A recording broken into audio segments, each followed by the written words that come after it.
नमस्कार दोस्तों, स्वागत है आपका ज्ञान सर एजुकेशन ऐप में। यूपी ट्रिपल एससी के एग्जाम्स के, वनडे एग्जाम्स के, एसएससी एग्जाम्स के, पुलिस एग्जाम के, रेलवे एग्जाम के फ्री इनिशिएटिव आपको इसी चैनल में मिलते रहेंगे। चैनल को सब्सक्राइब जरूर कर लीजिएगा और वीडियो को लाइक और शेयर जरूर कर लीजिएगा। और हमारे ऐप ज्ञान सर एजुकेशन ऐप को गूगल प्ले स्टोर से आप इंस्टॉल जरूर कर लीजिएगा। इसमें सारे वनडे के एग्जाम्स के कोर्सेज आपको मिलेंगे बहुत ही कम दामों में। नमस्कार दोस्तों, स्वागत है आपका यूपीएसआई के कॉन्स्टिट्यूशन में। 16 सवाल कॉन्स्टिट्यूशन के जो आते हैं वो टॉपिक हम लोग कर रहे हैं एसआई के एक एक इम्पॉर्टेंट टॉपिक को। तो अगर इससे पहले 3 लेक्चर दिए नहीं देखें उसको देख लीजिए, और पीवाईक्यू भी इस चैनल पे चल रहे हैं वो भी देखिए। यूपीएसआई की पूरी तैयारी 99 रुपीज़ में आप कर सकते हैं। ज्ञान सर एजुकेशन ऐप को डाउनलोड कर लीजिए प्ले स्टोर से। कूपन कोड लगाना ज्ञान सर डिस्काउंट 99 में मिल जाएगा। नोट्स भी हैं, बढ़िया अपनी पढ़ाई चालू करो। त्योहारों की खुमारों से बाहर आओ, क्योंकि एग्ज़ाम बहुत जल्दी आपका हो जाएगा, जनवरी में या दिसंबर में।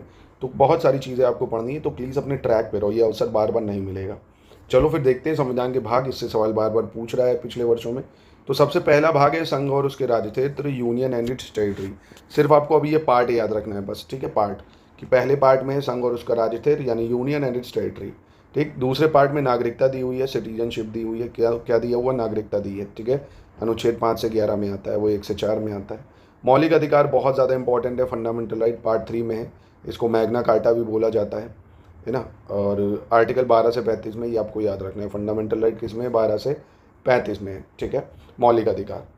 फिर पार्ट 4 की बात करें, डीपीएसपी यानी राज्य के नीति निर्देशक तत्वों की बात करता है। आर्टिकल 36 से 51 में है ये, किसमें? 36 से 51 में। पार्ट 4 है फिर आता है, जिसको 42 कॉन्स्टिट्यूशन अमेंडमेंट एक्ट 1976 से ऐड करा था आर्टिकल 51A में, ठीक है। यह है फंडामेंटल ड्यूटी। पहले 10 फंडामेंटल ड्यूटी थी, कितनी थी? 10। फिर 11वीं फंडामेंटल ड्यूटी ऐड करी गई है 86 कॉन्स्टिट्यूशन अमेंडमेंट एक्ट 2002 के थ्रू, ठीक है। और फंडामेंटल ड्यूटी के लिए एक स्वर्ण सिंह कमेटी बनाई गई थी। स्वर्ण सिंह कमेटी एग्जाम में पूछी जा चुकी है कि फंडामेंटल ड्यूटीज़ किसकी रिकमेंडेशन पे बनी थी, तो स्वर्ण सिंह कमेटी, ठीक है। तो ये आपको याद हो गए चारे। फिर आता संघ सरकार, भाग 5 में है संघ सरकार यानी यूनियन गवर्नमेंट। भाग 5 में कौन आता? संघ सरकार, यूनियन गवर्नमेंट। अब यूनियन गवर्नमेंट में कौन कौन आ गया उसको देख लो एक बार। यूनियन गवर्नमेंट में कार्यपालिका आ जाएगी यानी एग्जीक्यूटिव की बात कर रहा है। संसद आ जाएगी, पार्लियामेंट की बात कर रहा है। राष्ट्रपति की विधायी शक्तियाँ यानी लेजिस्लेटिव पावर आ जाएंगी राष्ट्रपति की।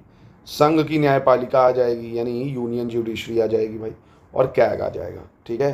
तो ये भाग 5 के अंतर्गत कौन कौन आता है? अगर पूछेगा यूनियन गवर्नमेंट में तो एग्जीक्यूटिव आता है यानी कार्यपालिका, संसद, राष्ट्रपति की विधायी शक्तियाँ हैं, सुप्रीम कोर्ट वगैरह आ जाता है, और कैग आ जाता है, ठीक है।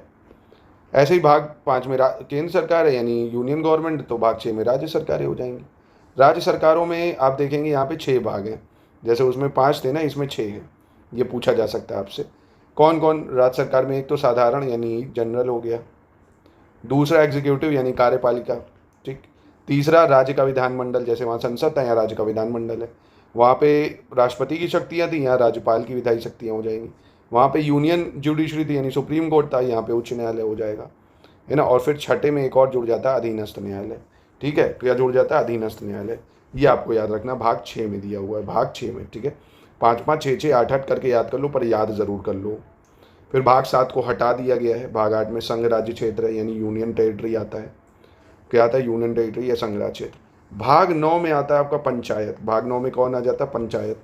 अब पंचायत इंपॉर्टेंट है क्योंकि इसको 73 कॉन्स्टिट्यूशन अमेंडमेंट एक्ट 1992 से ऐड करा है ना, और इसमें 29 विषय हैं। फिर भाग 9A में आ जाता है नगर पालिकाएं या म्यूनसिपैलिटी, जिसको 74 कॉन्स्टिट्यूशन अमेंडमेंट से ऐड कर 1992 में, ठीक है।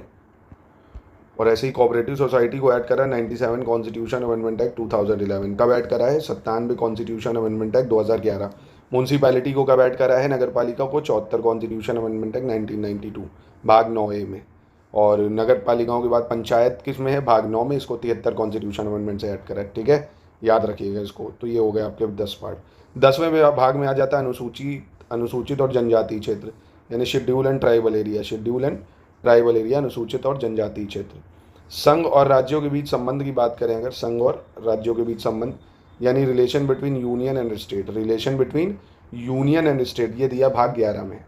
तो संघ और राज्यों के बीच संबंध यानी relation between union and state भाग 11 में दिया है, ठीक है। इसके बाद भाग 12 की अगर बात करें, भाग 12 की पार्ट 12 की, उसमें आपको देखने को मिलेगा क्या? संपत्ति, संविदाएं, ये सब यानी finance, property, contract and suits. Finance, property, contract and suits यानी संपत्ति, संविदाएं, अधिकार, बाध्यताएं और वाद, ठीक है। तो ये हो गया भाग 12 आपका। और भाग फिर बात करें अगर हम लोग 13 की, ठीक है।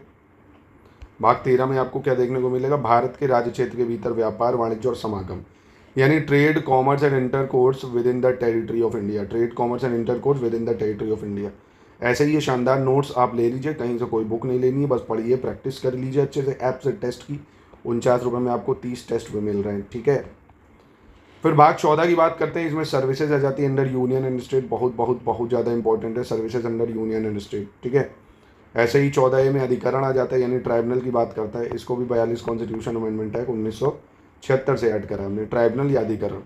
ऐसे ही भाग 15 में निर्वाचन यानी इलेक्शन कमीशन आ जाता है, ये भी बहुत ज़्यादा इंपॉर्टेंट है, इलेक्शन कमीशन भाग 15 में। भाग 16 में कुछ वर्गों से संबंधित विशेष प्रावधान दिए, यानी स्पेशल प्रोविजन दिए रिलेटिंग टू सर्टेन क्लासेस, ठीक है, कुछ वर्गों से संबंधित विशेष प्रावधान। भाग 17 की बात करें तो इसमें राजभाषा दी हुई है, यानी लैंग्वेज दी हुई है। भाग 17 में क्या दी है, राजभाषा या लैंग्वेज, ठीक है। भाग 18 की बात कर लेते हैं, भाग 18 में आपको देखने को मिलेगा क्या, इमरजेंसी प्रोविजन या आपात उपबंध। 18 में क्या है, इमरजेंसी प्रोविजन या आपात उपबंध।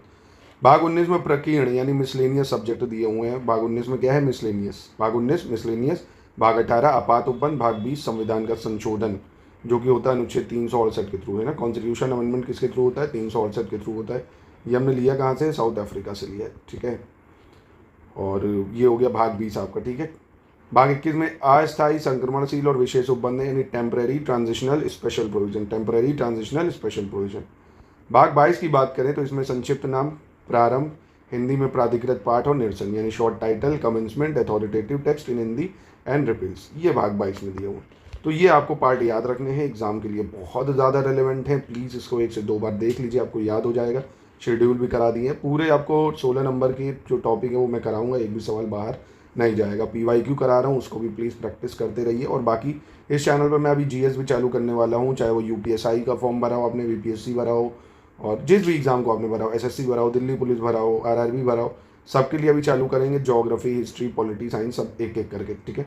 बाकी अधिक जानकारी के लिए नंबर पर कॉन्टैक्ट कर लीजिए, सबके नोट्स, कोर्सेज वगैरह आपको मिल जाएंगे बहुत कम प्राइसेस में। ऐप को जरूर डाउनलोड कर लो, ज्ञान सर एजुकेशन।